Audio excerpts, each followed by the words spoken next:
My name is Vince Gaudiani. I came to Sequoia in July 1982. So I'm John Simpson. I'm an interventional cardiologist. I'm Dr. Roger Winkle, a clinical electrophysiologist. I'm Hardwood Mead. I'm a cardiac electrophysiologist. I'm Tom Hinohara. I'm an interventional cardiologist. I was hired by the great Tom Fogarty, who couldn't be here tonight because he died recently, but he was, as we'll all point out to you, the origin of what happened here had a lot to do with Tom. And Tom hired me out of Stanford, where I was a cardiac surgery trainee. It's one of the luckier things that happened to me because I arrived about 6 months after John and about a year before Roger. And actually, I don't have to say much more than that because it was all about that. I came here because of Tom Fogarty, so I have to reintroduce that. I had been at Stanford at the time. I trained as a cardiologist at Stanford, and then Tom left Stanford and came to Sequoia and was the only surgeon at the time, besides Dr. Gaudiani, shortly after that, who would stand by for my cases for balloon angioplasty, which was somewhat controversial at the time. One of the reasons I came, well, two reasons. One is that we really had a huge service of arrhythmia patients. There was probably nobody west of the Mississippi that could do what we did. And Stanford, we had 25, 30 people in the hospital all the time. They wanted to tell us we could only have 5 beds. So John Simpson and I happened to be at a meeting in Snowmass, Colorado, a ski cardiology meeting, and we were at the faculty dinner, and John convinced me I should come over here to Sequoia, and then he was very gracious in letting us share offices. I drug him out of Stanford, so I want credit for taking him out of Stanford. Congratulations. And He was in the tenured program too. I mean, it's like crazy. And I had met Vince when he was a resident. Stanford already knew Vince, but hadn't worked too much with him. And but I really owe a lot to John because he was very gracious in helping us get set up. And it was a different time then. The CEO of the hospital, Richard Daniels, we'd sit down and meet, and like in one meeting you could hammer everything out, and then he'd just go to the Sequoia board and get it approved. So they let me bring the whole team with me. We had a nurse from the EP lab, we had a pharmacologist because we were doing a lot of investigational drug work, and several other people, and then Dr. Mead came with me. And they hired us 33 nurses to staff all this, gave us an entire floor. They set up monitors for us. We even had the first monitoring in the country to be able to monitor people at home on telemetry like you would if they were in the hospital. So they really it made it possible for us to have a state-of-the-art heart rhythm program, which was really the first one in private practice, I think, in the United States. At that time, almost all the arrhythmia work was done at major medical centers. So Sequoia was really helpful in getting our program off the ground, and obviously became very successful. I actually came to Sequoia before I came to Sequoia, because when I was a cardiology fellow, I would moonlight for John. John would do his cases, and then I would come in on Saturday morning to discharge the patients after he'd done the angioplasty. So I was actually familiar with Sequoia and John and the work before. I was still a fellow, and again, I was in my 3rd year of fellowship, and Dr. Winkle had already been convinced by these other fellows to leave the faculty at Stanford and come here. So he asked me, would you consider quitting your fellowship early and come to Sequoia with me? Thought about it for about 3 or 4 seconds, and then came on over, and then the rest is history. So I joined Sequoia in July of 1988. So I was at the Duke that time, and I was enjoying academic medicine there. But I happened to know John when I was at Duke, and he kind of tried to convince me to join here. And the reason I came here was I thought there was a great opportunity here with the good cardiology, the surgeons and the EPs, as well as the intervention by John. And John was involved for all the new device development. So I want to get involved for some of the new device development and also doing some of the research with using those new clinical information. So, and then I end up staying here almost close to 40 years now. So. 47 years ago, I came to Sequoia Hospital wet behind the ears, fresh out of my residency, not ever having stepped foot in California before. I had the privilege of coming to this hospital that has certainly physically evolved, as we all have, What's occurred here is we all together have collectively created one of the most unique cardiovascular community hospital programs in the country. It's really been the integrity of the physicians standing side by side with our nurses and the administrators that have allowed us to put our patient-first attitude on display. This has been the hallmark of our career. These pursuits have propelled us forward collectively and individually. I've had the privilege of practicing in 5 hospitals while I've been in California, but something is truly unique to Sequoia. Whether it was the doctor or the patient in crisis, we all pulled together as one. I assure you this is not what happens at other institutions. We were not only colleagues, we were friends, and we were going to assure that the patient and the doctor got the best outcome. The Foundation Through Time has been gracious and has funded our endeavors, both clinical and research, and we owe them a great debt. Now that I'm in the winter of my career, I can honestly say that I've been a much better physician because of my affiliation with all of your honorees.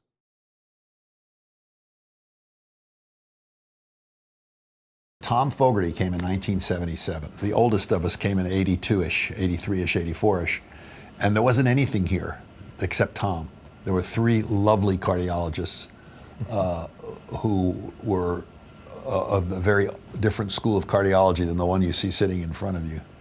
And there was nothing here. And I remember saying to Tom, it's going to be a big, huge change for me to go from being associated with all these big fancy institutions to going to a little place in Redwood City. And he said, you know, you can, if you work at it, you can make a little name for yourself. You don't have to be part of an institutional name. And I was like, yeah. And of course, Tom had already done that in spades. And actually everybody else here has too now. So Tom was right.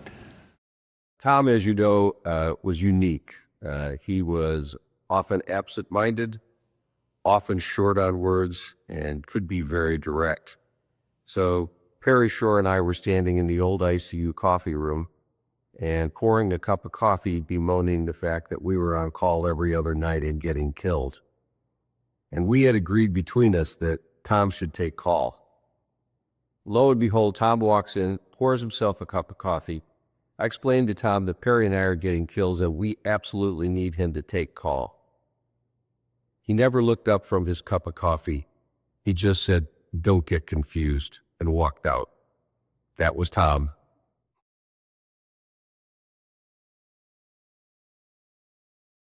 Well, I can certainly speak for the arrhythmia world. As I said, it was mostly based at big academic centers at the time. We had all kinds of new drugs, most of which were not really approved by the FDA yet.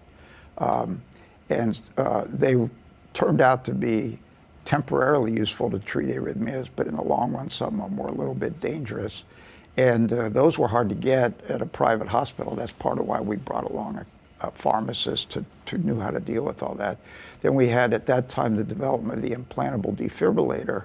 And Sequoia was one of the first private hospitals to have the defibrillator. And then we teamed up with Silicon Valley and built kind of the ultimate defibrillator, a company called Ventrotex. And we spent 2 or 3 years testing it here and did the first implant here. And that became, for quite a few years, the cat's meow, the Cadillac of defibrillators, and kind of changed how all that took place. And so there were just so many new things happening, and most people didn't have that. And one of the reasons we were able to be so successful was because we got referrals from Kansas and Montana and Oregon and all over the western United States. Everybody who had a cardiac arrest that survived was sent to us. And people who had congenital conditions that caused arrhythmias, one called Wolff-Parkinson-White, was sent to us initially for Vince to do surgery on, and later we could do it with catheter ablations. In fact, this little hospital where you'd think the commonest diagnosis would be pneumonia or appendicitis, for several years in a row, Wolff-Parkinson-White syndrome was the #1 diagnosis for people admitted to the hospital. I think Vince did well over 200 surgical cases without a single death or serious issue. So we just had things here that were all new at the time that we happened to put in one hospital. In fact, I think at the time there was nobody in the country better at all the things we did, except maybe we didn't do heart transplants. That's about the only thing. John might want to speak a little about his field, because I think angioplasty really jumped to the private hospitals a lot quicker. And when John was here, he would have these conferences where hundreds of cardiologists would come here and have him and his team and the people he invited in from across the country to do live demonstration cases and show them how to do these procedures. And that really helped to enhance the reputation of Sequoia. And he always had some new gadget or catheter or closure device or something to show the people that really also helped to enhance the reputation of the hospital quite a lot. I think also the philosophy of the management of the hospital at Sequoia in the 70s and the early 80s was so open to progressive thinking. I mean, you could talk to Stanford, you spend weeks over there trying to get a meeting set up, and at Sequoia you could get approval to do stuff safely. I mean, they didn't cut any corners, but wow, were they open to innovation and to making things better, willing to accept that the current practices, the first balloon angioplasty was really not very favorable. We sent a lot of patients to surgery. They were able to, sort of endure that and suffer through that, knowing that it was going to be better at some point along the lines. Very few hospitals, private hospitals, like Sequoia, were willing to do that at that time. It was really extraordinary, and that was to credit, to the management of this hospital. It's really extraordinary, and at least that was my experience.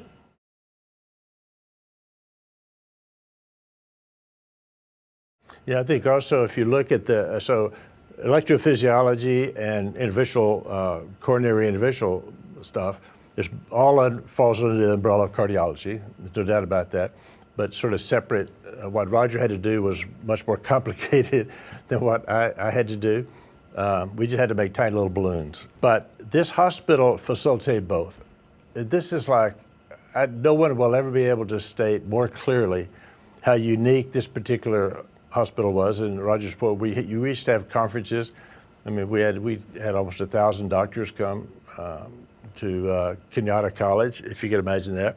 We would beam cases from satellites from the roof of Sequoia to Kenyatta College, so they could watch the cases and see.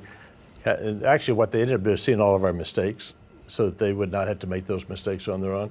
But the fundamental essence of this tiny little hospital, if you will, was really unique, and I don't know if it'll ever be repeated. Really special.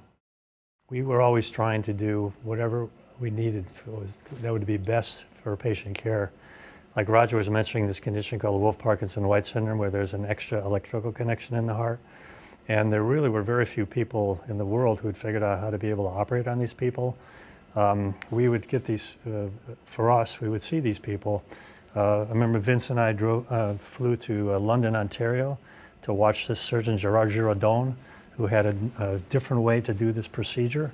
And the idea was we could always look to see if there's a way to do something, way to do it better, but also the fact that we could collaborate. I mean, we probably spend more time in the operating room with Vince than any cardiologist, because we were doing these procedures, we were doing other surgical arrhythmia cases. So it created an alliance between all of us and the bottom line was just trying to do what was best for the patient, sir. Yeah, and because of that, because we didn't know any better, I didn't have the sense of anything other than just helping each other. I mean, I spent a ton of time with John in the cath lab, biting my fingernails, wondering whether he'd be able to fix this thing with the cath lab. Screw it up or not. Right? You knew I was going to screw it up. You didn't know how badly I was going to screw it up. Well, no, it was great, and then Roger and Hardwood and I spent forever in the operating room figuring out how patients' ventricular arrhythmias work. They'd map, and we'd try to get rid of the part of the heart that was causing the arrhythmia.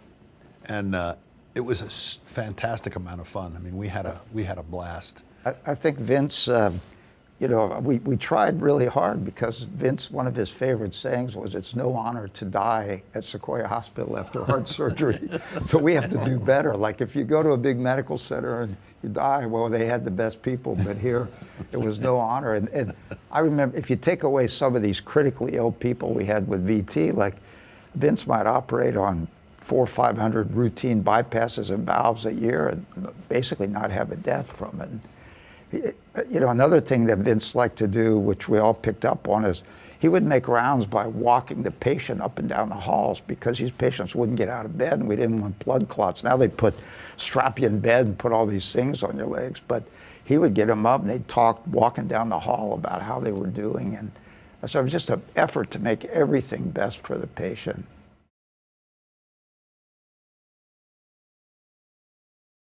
Tom was never that interested in operating surgery. Tom understood surgery as deeply as anybody that's ever been a surgeon.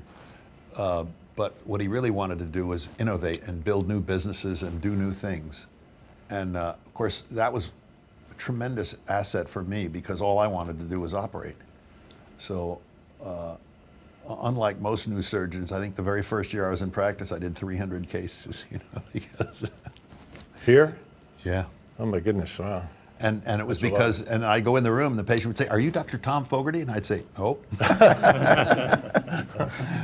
But he could come in, and I learned a tremendous amount. He'd come into the operating room and look over his glasses and say, "Well, why don't you do this?" And of course, "Oh, that's a great idea. Why don't we try that?" So he was always thinking about how to do it, but he was not a doer of it. And I think it was his sort of openness to all kinds of, especially what Roger and John were doing, made it possible. I remember John telling me that when he first arrived here, he spent the first few months sitting in his office waiting for his telephone to ring because nobody knew what angioplasty was in the 19th. And nobody wanted to know what it was either. And then it just exploded once everybody figured out, and John was at the origin of that. And I started putting in defibrillators when I was a fellow at Stanford, and they were brand new, and they couldn't do anything. They couldn't tell you why what had happened to the patient's heart that caused the defibrillator to go off. And Roger developed a defibrillator that you could go back and look inside it, and it could tell you what the EKG was just before the defibrillator went off. And that was what Ventratex was. And some of the pieces of it were designed in my living room. Where we went around in a room and talked about them. And I named the first one of these devices. We called it Cadence. And these are things that I look back on now and I say, did we actually do that?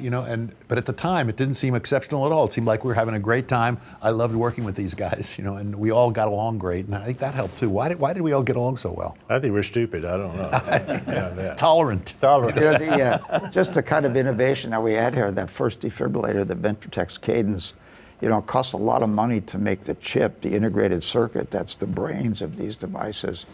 The original ones didn't even have that kind of a brain. So we built this thing, the black box, they call it the suitcase, that had all the chip was built. It was a big thing, but it simulated exactly the chip they were going to build.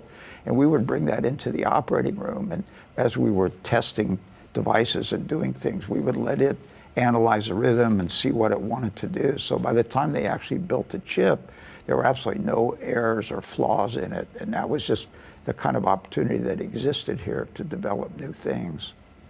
But at that time, cardiologists of any sort never. The cardiologists before these guys were intellectuals. They'd sit around and talk about things, and they all knew all the diagnoses they could possibly know, but nobody could do anything.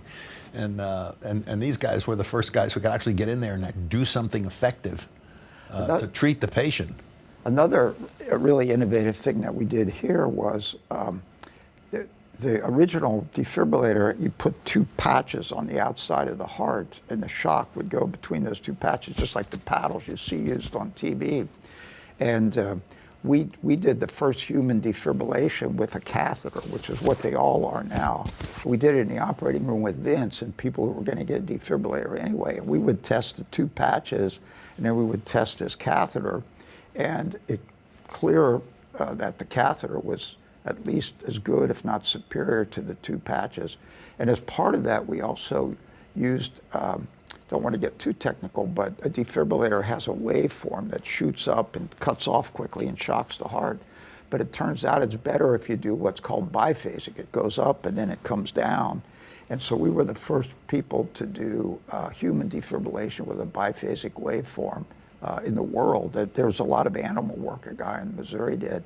And so when we sent that paper in to be published, it got turned down by 2 or 3 journals, and finally somebody published it. And some of the journals said, well, that's not clinically relevant. That's not really that important. And literally within 2 or 3 years, every single defibrillator, both implanted and external defibrillator, used a biphasic waveform.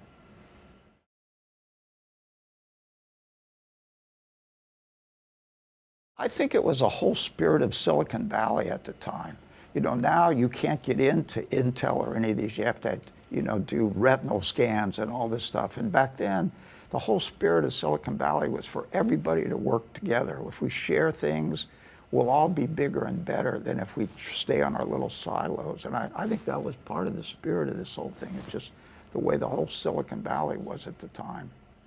I think also, though, and I totally would agree with that, let's say just the philosophy of the area was one of let's try to be innovative and let's try to help the patients and try to do things that are going to be better. The other thing, too, is that Stanford, in my mind, had a fairly archaic view of how to do all of this, and they were not terribly progressive. And I think that worked to the advantage of Sequoia. I agree. Because I came to Sequoia because Tom was here, but I also came because I couldn't do any of this at Stanford. There was no one to say no. That's the right answer.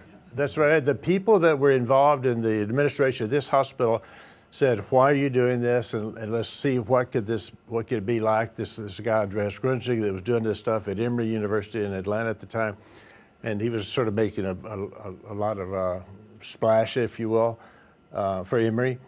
And I think the people at Sequoia were just their vision of all this transcended the competition with Stanford, and that they didn't feel like they had to work in the Stanford shadow. And a lot of good people, and I think this is a pretty good evidence. We all left Stanford, and we didn't leave Stanford because Stanford was treating us so nicely.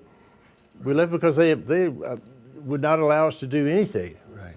But I think we could do here. It's not that Stanford was nasty. I think the issue is a fundamental thing in big academic institutions that when you train at XYZ University, you finish with the best information that anyone could ever have, and you are a master. Go forth and multiply. No. They never admitted the fact that all the most talented guys left there to do something that they hadn't even considered, but they thought was not worth considering or would catch up in a lot of silly paperwork stuff, when what they needed to do is go do it. And I think it was here that we just found each other, and we were all remarkably fun to work with together. I mean, I had an entire blast. And I think everybody was having fun, and there was no one to say no. They didn't say, well, wait, we'll go to 88 meetings. You just come here and say, hey, here's the idea. What do you think? And they would say. I think that was the administration would say that, because some of the cardiologists that were here at the time, a little bit more old school cardiologists, when we left Stanford and we came here, there was some resistance from that, and the hospital administration said, okay, we're going to try a new philosophy here, which it's just so, I don't know, it's just so unique. Yeah. I think we should also mention that part of what the administration did, and really throughout the hospital, is really create a different kind of culture. I think all of us, part of our success in taking care of patients is that we had great nurses in the operating room, we had great nurses in the cath lab and the EP lab, great nurses taking care of people on the floor. And so when we were doing these newer things, they would learn, they'd be right with us doing these things, and kept that culture that they were right there with us doing all these new things. Again, I think different because they didn't have to answer to interns and residents and fellows. They were just dealing with us. So it was the culture, which I think still exists here, really goes all the way back to that time. So they're willing to provide the infrastructure. Yeah, that was important to give us the opportunity to do what we were doing. And the infrastructure was like Herbie said, the staff was just key. The nurses, the technicians, the collaborative staff for the physicians was just absolutely spectacular. And I think medicine's changed a lot since then. You know, back then the focus was really on the patient in a true sense. When you made rounds, you might spend 10 or 15 minutes with a patient and 3 minutes writing your note. Now it's completely flipped around. You know, the notes in the chart become a billing document. You spend 3 minutes with a patient and 15 minutes doing your notes. So Hardwin and I were able to round on 40 or 50 patients a day because we didn't have to spend all time at a computer or writing a big long note so we could bill for the visits. So the whole system was oriented towards the patient. Yeah, there've been a lot of changes, there's no doubt about that. Well, you did get to know your patients better then because when they come in and have heart surgery, they're in the hospital for a week or so, and now they're in and out the same day, and you don't get to know them as well, and their families. So anyway, I was the last one to join, so the 88, so all the Sequoia, infrastructure, everything was done, and John and Rogers and Tom and Vince.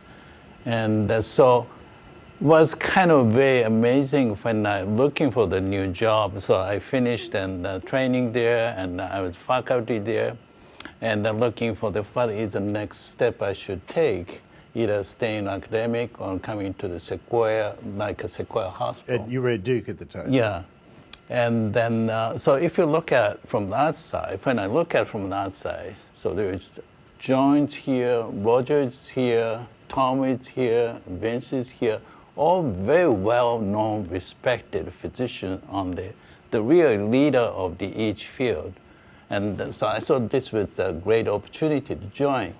And then also, one thing I noticed that when I joined here, it's each has really unique personality, but also they are very eager to work together. So it's not like somebody tried to stab from your back, something. That's kind of tend to happen in the big institutions, but everybody was kind of very supportive of each other, tried to help. And I think that kind of get together in one solid unit at the Sequoia, and I think that made a big impact on how the Sequoia developed in the cardiovascular service here. Yeah, so collaboration, to one of your points, collaboration was really easy here. Collaboration at Stanford was not.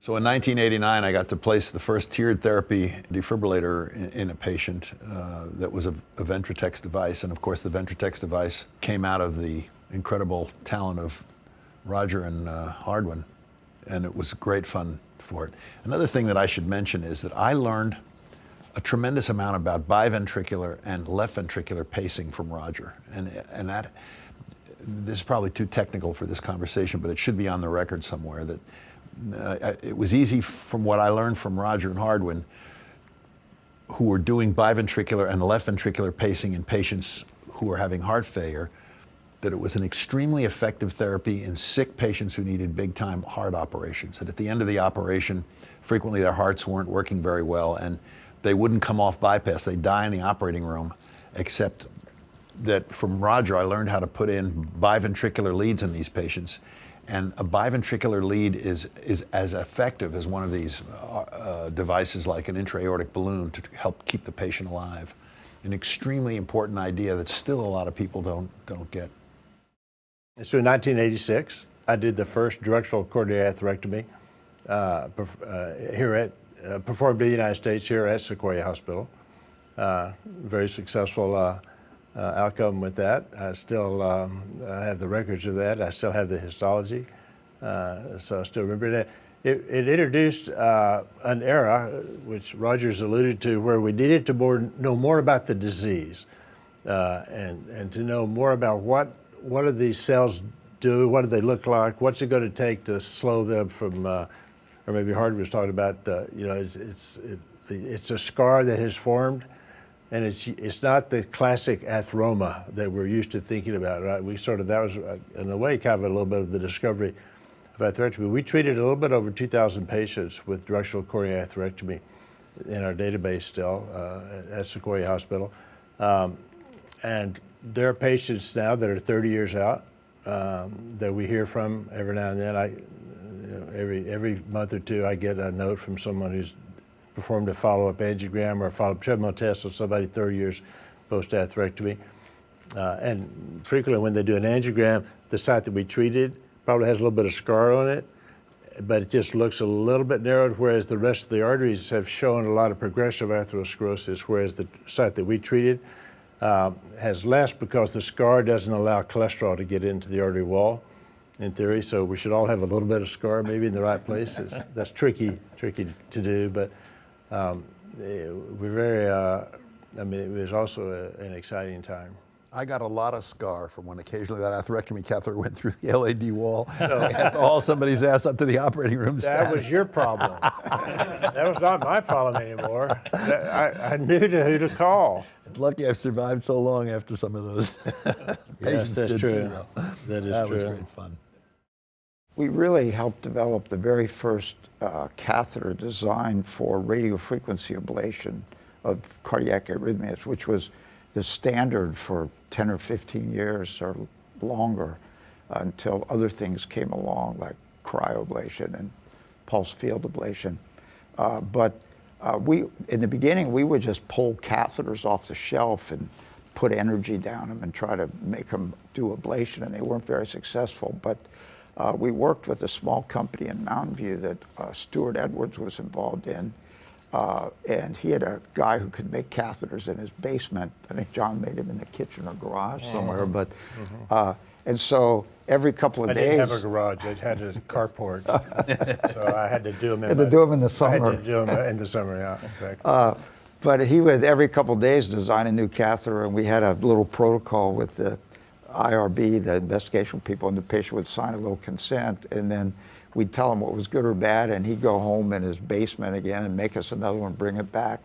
And these were the first steerable catheters, so you could maneuver them around in the heart a lot better. And so that was all done here at Sequoia.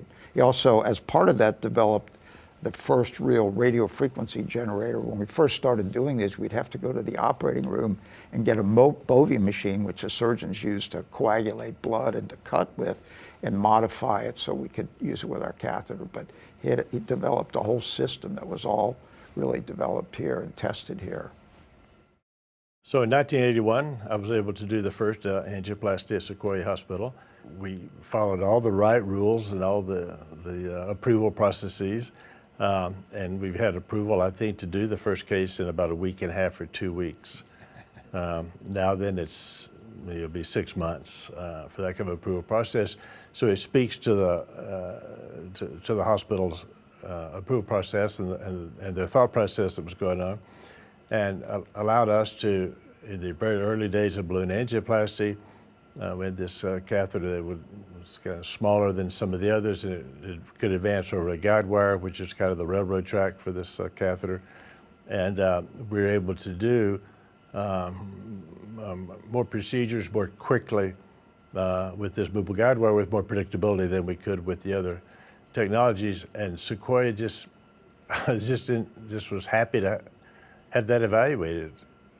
That's the special thing. Also, we had tried it in 9 patients at Stanford and only 1 had worked, so we're 0 for 9 at Stanford. Thrilled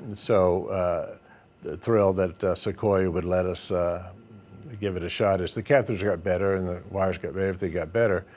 But when you first start these things, it can be a little bit of a rocky road in the early going. It was uncommon at that time. In fact, that's why we could get 700 doctors to come here, because they had not really done any yet, and they wanted to see how it was working. And so it was uncommon for balloon angioplasty in that era. And my guess is for a hospital the size of ours, it was probably 0. And no one had over the wire because John invented it. So I kept it a secret. We had a conference at Kenyatta College. We filled the auditorium at Kenyatta College. I don't know how many I think that's probably more than 1,000 docs that would come to see that. We had 2 conferences at St. Francis Hotel in San Francisco, and there were 700-800 doctors probably in that era, because this was a time when, there was a lot of interest in angioplasty with a lot of suspicion. you know, that really, I mean, you're going to tell the patient that you're going to put a balloon in their coronary artery, you're going to blow it up, and they're going to get better, and that's what we had to convince the patient. Yes. I think it's was the important case. to emphasize, John, and your conferences were unique because although the attendees were at those places, they were watching a live video feed of John and his colleagues actually doing the case, which I think those might have been the first live broadcasted. I think Emory had performed the live broadcast from the university. They had more infrastructure for doing the live broadcast, I think, from Emory.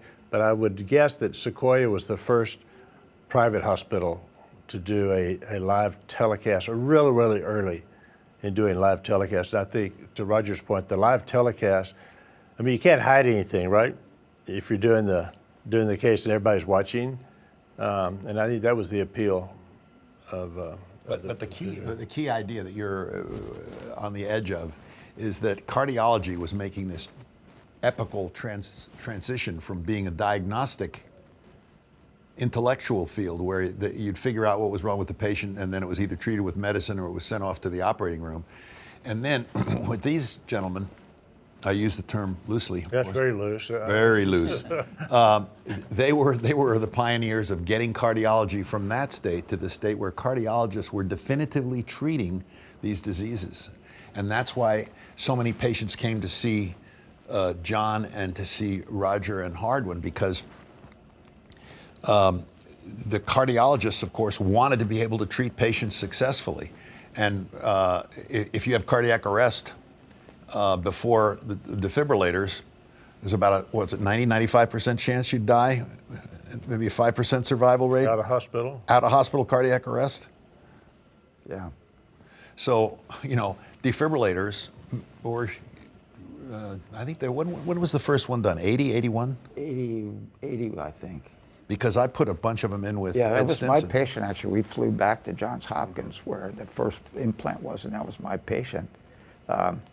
It was a fun time. Like, my daughter went with me. She became good friends with the guy who initially developed it. And I remember in the operating room, they put it in with a sternotomy, and the scrub nurse opened the bag with it in, and it was so heavy it broke through and landed on the floor. And fortunately they had a second one to put in, but that was the very first one, and that was in about 80. Right.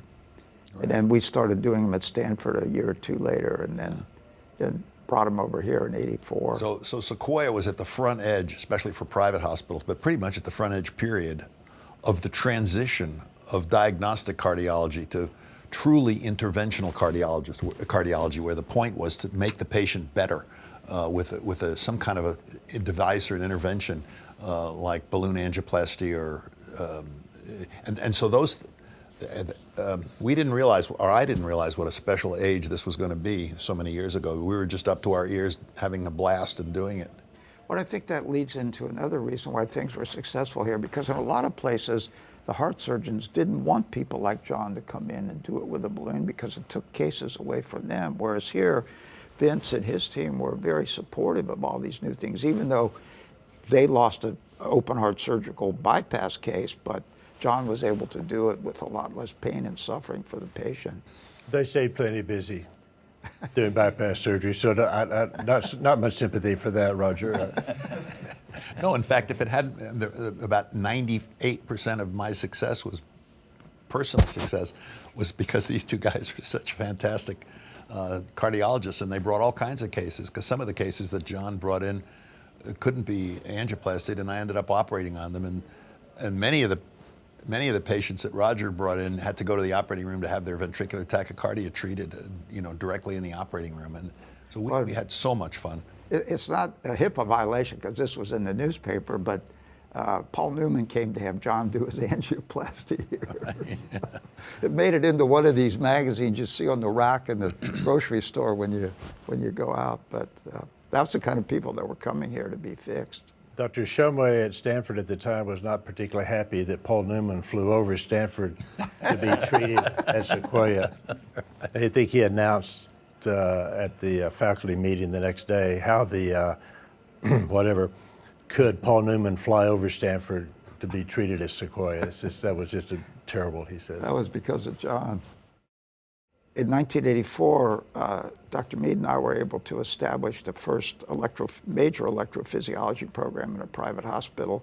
And I think in some respects, even for an academic center, because we started with a clean slate, like at an academic center, you might have arrhythmia patients, but they'd be mixed in with all the heart attack survivors and the people who just had bypass surgery.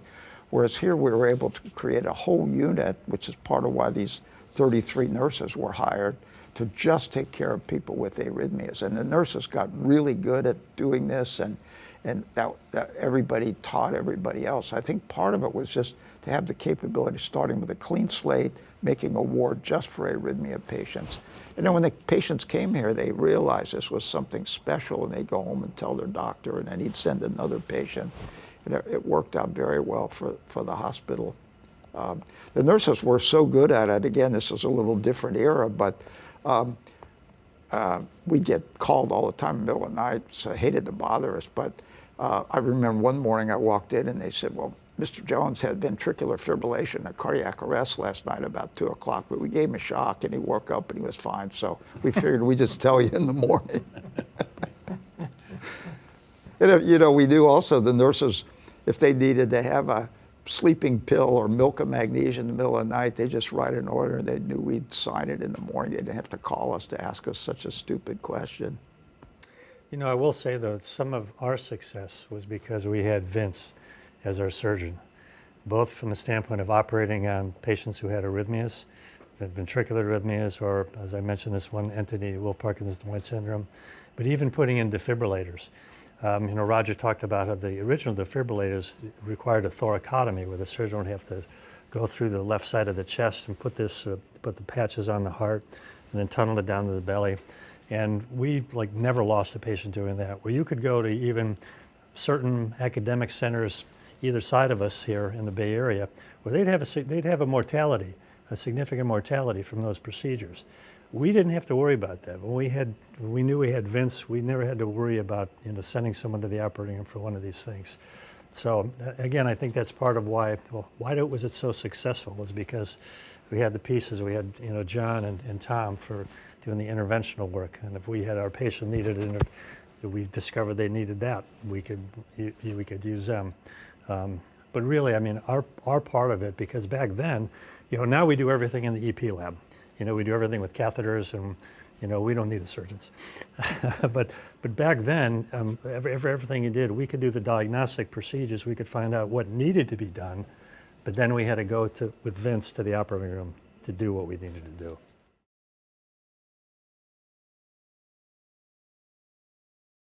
I was at Stanford at just the right moment, and there was a wonderful surgeon there named Ed Stinson, who was super smart, very talented man, and he was interested in electrophysiology, and I was interested in electrophysiology ever since medical school. I mean, I could actually read EKGs, which back in those days most cardiac surgeons couldn't, and so I learned a lot from Ed. And then when Roger came, I really began to learn electrophys, and I still know a lot of electrophysiology because of them. And we had so much fun. And then Roger was and Hardwood were bringing patients in who not only needed defibrillators, but had ventricular aneurysms. They'd killed off a part of their heart in a heart attack, and right on the edges of the heart attack, where there was a transition between the living and the dead tissue, there'd be cells that were winged, and these cells couldn't hold their charge the way a normal cardiac cell can, and so they would suddenly depolarize and dump the patient into a fatal rhythm. And we would take them to the operating room, and Roger and Hardwood would, by putting little electrodes on the heart while it was beating, they could figure out roughly where this arrhythmia was originating, and then we'd go in and try to carve it away. Now it can be done entirely by catheter, but back in those days, we learned so much electrophysiology. I learned so much electrophysiology from them, and it was so much fun to do it. That I mean, I'm glad they can do it by catheter now, because those cases were really difficult cases. I think just to emphasize the importance of Vince to our program, I don't know, Vince, you might know roughly how many, but there were probably only 5 or 6 surgeons in the whole United States who could do all those surgeries, certainly in a reasonable volume with good outcomes. I mean, people like Jimmy Cox and or people around the country. I learned so much from him. In fact, there were probably only 7 or 8 or 10 people in the world who could do all those operations at the time. In a certain way, the only thing I can take credit for is I could learn how to do things on my own, but without Roger and Hardwin and Tom and John, there wouldn't have been any patients there to do. You know, so it was. I was just glad to be able to have the skill to help them. You know, because yeah, surgery is still important in some ways, and it actually led me to be interested in big case surgery. I sort of lost interest in doing coronaries because I realized most of them were going to be done in the cath lab in the future, and I started getting interested in doing mitral valve repair and complex valve operations and thoracic surgery. So, I mean, you just learn from. But I can't emphasize enough how much fun it was and what a great unit we had. And I think one other thing that's worth saying about this that one of our guys here just mentioned, and that is we had great nursing. And in the old days, in the days of Hopkins, the doctor gave all the orders and the nurses did what they were told. But in the complex environment we were in, we sort of understood that there had to be a nursing culture, not a doctor culture. And the nurses worked within a framework of the orders, but they were taking care of the patients. And the only time they called us was when the patient fell out of the framework that they knew was the place where the patient should be. But they were deciding what to do, and they were.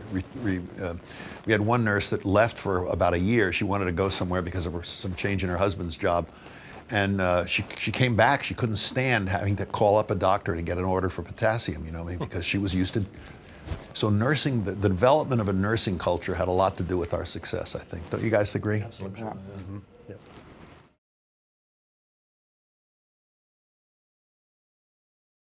So the Procro device, we did the first case in the United States, and then we end up going to the various centers to teach the device how to, teach how to use the device. And then all the next generation, the Procro device, we tested at the Sequoia first and then went to the other hospitals. If we look at the current technology of the interventions or the wire-based systems, and he the one really introduced the system, wire and over the balloon system to do angioplasty. That was a huge impact. And he established a name, but a really super specialized, talented interventional cardiologist. But he was not really satisfied with the result of the angioplasty because he see enough failure of the angioplasty. So he didn't stop there, and he went to the next step called atherectomy, which removed the plaque from the coronary arteries. Everybody thought that was kind of a little bit crazy idea in the beginning, but it turned out it was a pretty good idea and worked out. So so he started atherectomy, coronary atherectomy in '86. I think 84. 80, I think 84. yeah. And then, so by the time I joined here, it's about 80, about a little bit less than 100 cases. But the technology really exploded that time with a much better device and so on. So we are doing about 700 cases a year at the Sequoia, so we are getting all the patients from all over the countries. And then at the same time, the stent technology came in, and so we are competing quite a bit, and end up stent was much easier, so that's kind of everybody shift to the stent. But we learn a lot from the atherectomies, and we really established the big referral center for the coronary intervention atherectomy. And then John always kind of think about, what the next we should consider. And one of the things we are dealing with the atherectomy was that we use the big catheter, so usually about twice size. So that means going from the groin, and then we have to deal with all the bleeding from the groin after the procedure. So I think he was talking to, the Tom Fogarty too, and probably the best, way to deal with that is to put the stitches to the artery, just like a surgeon does. So that's kind of whole concept comes from John in terms of, okay, let's start working on some device which we can put the stitches on. So that's kind of, I got involved with a company called the Parclose. So that was started in 91, I think. And we are the first one to do the case here in the United States with the new device, with the companies. And then again, this technology is spread throughout the countries, and then they evolved for the much better device over the next 10 years. So we still use for the current device called the Parclose device for both EP cases and also the interventions, and also the other new structural heart disease too. So that was the company called the Parclose, and we were the first one to do. And also, probably it's a little bit known, but the intravascular ultrasound, it's just a look in the artery from the inside. And actually, the Paul Yaku is the one that started. He was a Stanford interventional cardiologist, but worked with John. And I think we are the first one to do intracoronary ultrasound here. So it's a lot of new devices went through at the Sequoia, and from the balloon angioplasty, wire-based, and the atherectomies, and then also the closure devices. Could I add just a little bit to that story? You do an angioplasty, and it would close up. And even if you put in a stent, the stent would often close up in a certain percentage of patients. But rather than just, when they established atherectomy, rather than just pulling this tissue out and throwing it away, they analyzed it, and they realized that this tissue was actually, it wasn't typical atheroma, it was actually scar tissue. And so it really fostered the whole notion that these stents needed to have a drug in there that would prevent the development of scar tissue. And the drug-eluting stent is now ubiquitous. And it was really sprung out of the atherectomy, understanding, well, what is that tissue? And it's not, because that was the Achilles heel of just plain angioplasty and just plain stents at that time. The administration was very, supportive to do those kind of things, following all the rules by the FDA and so on, but that they allowed us to do those kind of things. And also, I think all the colleagues are very supportive to do those new device testing here. So that really created all the environment to have a nice, to test the devices.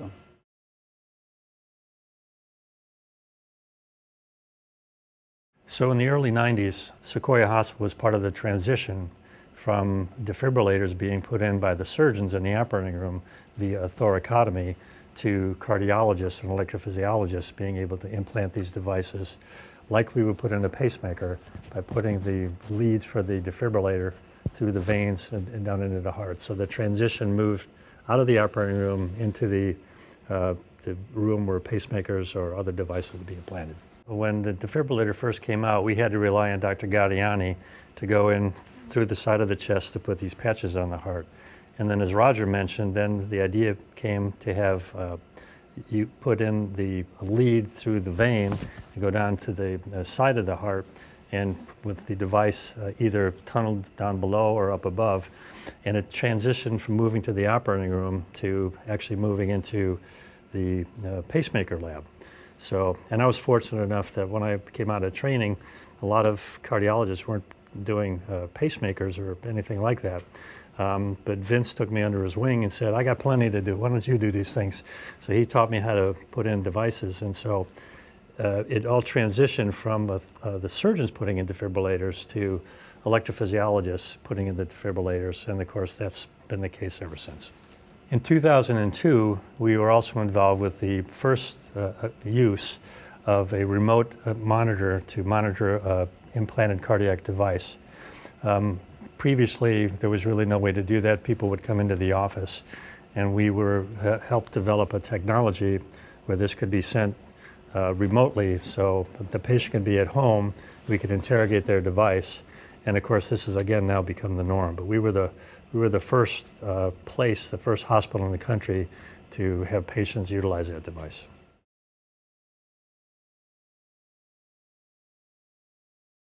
With the building of the pavilion here and essentially a new hospital setting, it really improved the patient experience. Almost every single room is a private room, you know, a nice flat screen TV. It really changed the patient experience tremendously.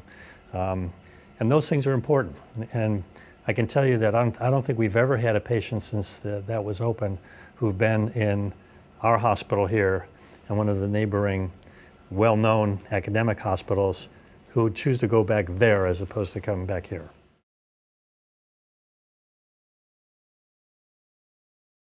One of the key futures of cardiovascular medicine and surgery is that there'll be, when we started, there was, as I mentioned before, there was no connection really, except the fact that we were all interested in the heart between the cardiologists and the surgeons. But as time has gone by and more structural issues of the heart, like mitral regurgitation and aortic stenosis, more of these can be treated without operation. And yet the connection between surgery and cardiology is getting deeper and deeper, because now I can do certain things in the operating room that I wouldn't have dared to do before because I didn't have anybody that could back me up if I got into trouble. And that's sort of just the reverse of the way it was when we started, which was they needed a good surgeon to back them up in case they got into trouble. And now there's a sort of a mutuality of our ability to help each other when we get in trouble so the patients can do better. And I think that's going to get deeper and deeper. And yet I still think there will be, you know, big case surgeons will be the same crazy characters that they have always been. And interventional and structural cardiologists will also be a different breed. There was a move for a while to try to train people to be to both, but there ain't enough time and there ain't enough talent. We might have Hardman talk too, because he's brought in a donor who's remodeled several of our cath labs, and I think it would be important to talk about the changing technology and the expense of it. Like, you need newer, faster MRI machines and CT scanners and better rooms and new equipment. It's all very expensive, and technology has become a very important part of healthcare, so maybe Hardwin could address that a little bit for the future. Well, going forward within cardiology, there continue to be so many technological advances, and they are involved in several different things. For one, just some of the different tools that we have to use when we're doing our procedures continue to be advances for that. But also, something that people sometimes forget about is, we're working in these rooms with that we have fluoroscopy, X-ray equipment, and we really want to have the state of the art, because that helps us do the best job. And also, many of these things are also involved in increased patient safety, by able to cut down unnecessary exposure to radiation, for instance. So there always needs to be this continued ability to fund these new processes that come out. Many of these new technologies are not inexpensive, and so and hospitals are all strapped a little bit on their ability to do this CapEx expense. So having the ability to have donors who are willing to understand our goal to be able to continue to provide really the state-of-the-art care makes it so important to have that group to be able to help participate, because really what they're doing, they're helping patients as well by helping us. And with those kind of all the technological advantage and the advancement here, and then merging with all the physicians and the nurses, one of the reasons patient wants to come to Sequoia is they really feel that they get the very personal touch, and so they don't feel that they are just one of them. So the physician gets involved, nurses get involved, and as long as we have those kind of technology, we can be on top of those, and that we can provide to the patients. And the patient really wants to be coming to Sequoia because of those personal touch. It's very different from the big institutions. And we hear over and over in terms of how they like to come to Sequoia rather than bigger hospitals.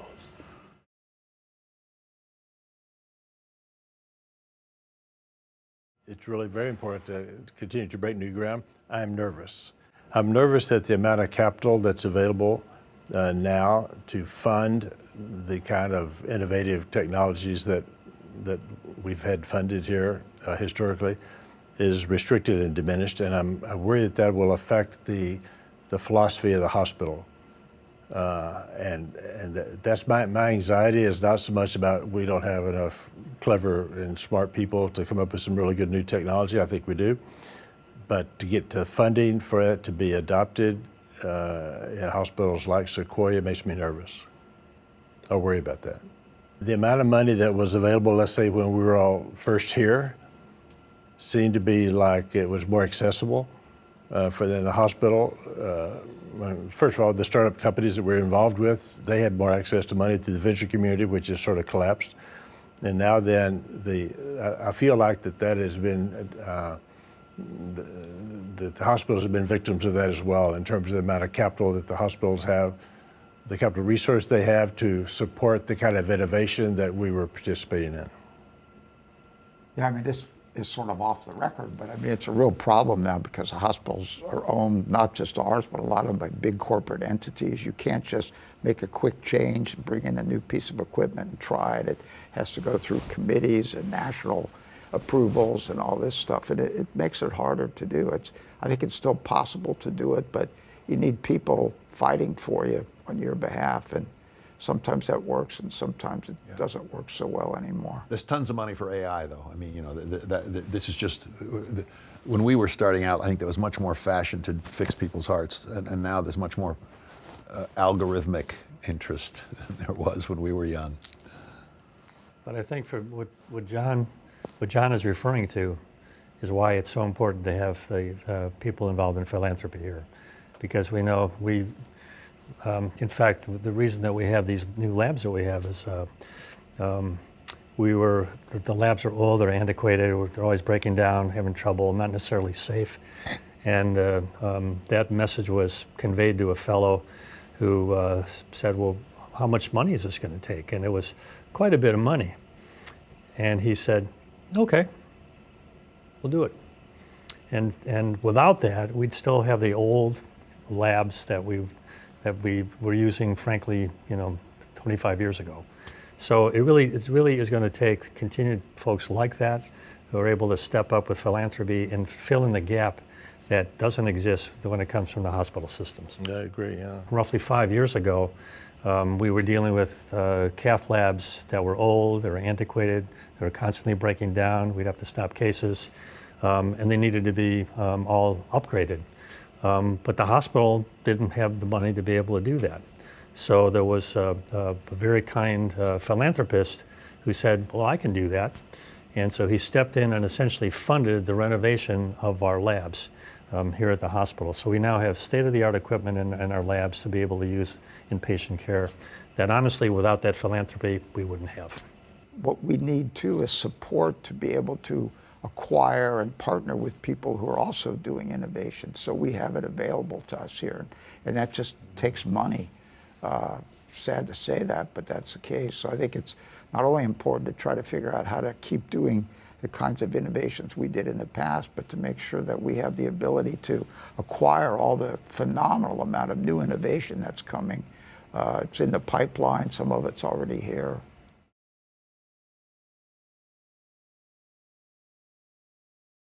Yes, we did the first atrial fibrillation ablation here at Sequoia in late 2003, and there were a handful of centers around the country doing that. And it took a lot of work in the beginning. They'd take 5-6 hours, and gradually with improvements by us and by other people, I think one of the people in my office that they said they have 12 of them scheduled for one day next week. And so that whole program has really just grown from the tough cases that we could only do one a day. We'd have to go down to the cafeteria and eat bacon and eggs beforehand to carry us through the procedure. And now they've just come so far. And it's just been a long, slow process. But 10,000 ablations is a lot. There's not many hospitals around that can say they did that many.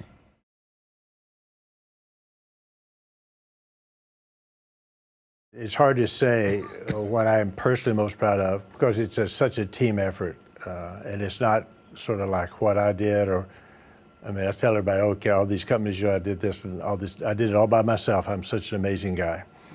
If anybody believes that, then they're really short-sighted. So the nurses, the staff, the engineers that have all participated in all of this, I mean, they're the ones who definitely get all the, should definitely get all the credit for it. My thing that I think one of the most fun things was the over-the-wire balloon angioplasty thing for me. That was good. I do want to say a little bit about Perclose, though, very quickly. As Tom mentioned, he did the first Perclose case here, and I helped develop the device. And so when I go around and talk about all my amazing accomplishments, they all pretty much fall kind of flat, particularly the over-the-wire angioplasty. Okay, good, yeah, with the staff. But if I get to Perclose, the nurses just go crazy. They say, "Oh, you did the Perclose? Oh, wow, Perclose." So it has saved so much nursing time and so many problems with managing the groin. I get no credit for anything else, but I get a lot of credit for Perclose because it saves time. That was Tom Fogarty's idea. Or he showed me how to do it in a way because I was having problems at Stanford, and I followed him to the OR to see him close a groin that was bleeding. I couldn't get it to stop. And he put in a stitch or two, and that's it. And he said, "You should do this percutaneously." I think we can. It took a long time to do it, but it happened. Well, I think the thing that I'm most proud of is just the progression that's happened in cardiology since I started. If you had a heart attack at 35, when I started, you'd be dead at 40, even if they did a bypass operation on you. And there's just been so many things, many of which we've talked about here, Sequoia contributed to, but the whole cardiology community in the world has contributed to.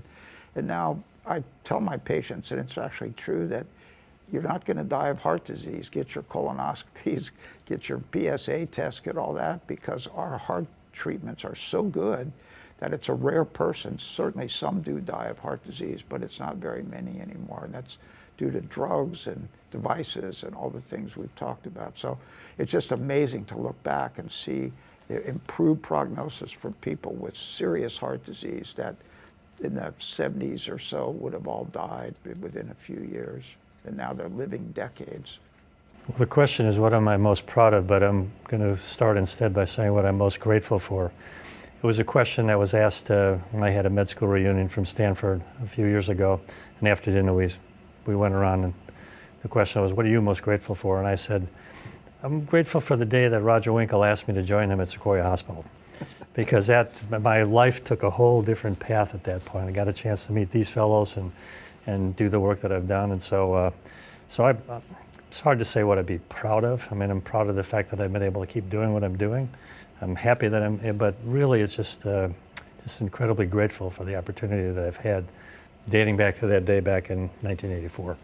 So I second Hardwin. I was so grateful to be part of the program here, and this was probably the most excitement time in the cardiology, cardiac surgery from 80 to 90, 2000, and there was so much development and so on. And I think we did contribute a lot to the interventional cardiology and the EPs and the surgery coming from the Sequoia.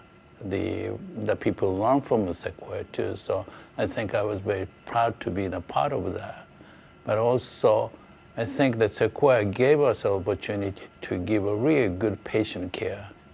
I think, as I said, a patient really like to come to Sequoia because we provide excellent cardiac care.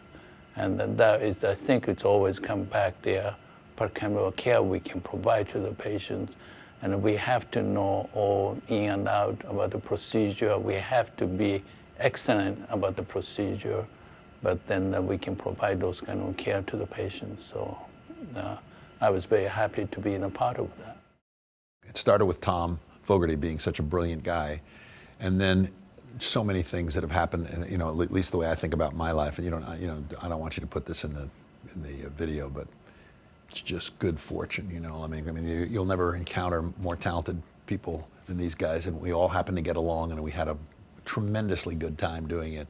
And it never seemed like work to me, and it still doesn't. I'm still operating, and it doesn't seem like work to me even now. And it's been a joy to learn so much and do a little good on the, as a part of it. And this place was the place where it all happened by virtue of so many accidental, the haughtiness of the university, the fact that Tom Fogarty was here, the fact that we all got together, the fact that we liked each other and we wanted each other to succeed and do well, and it's a lot of this is serendipity. The next person I'll chat about is Vince. Vince and I in our early career didn't necessarily see eye to eye.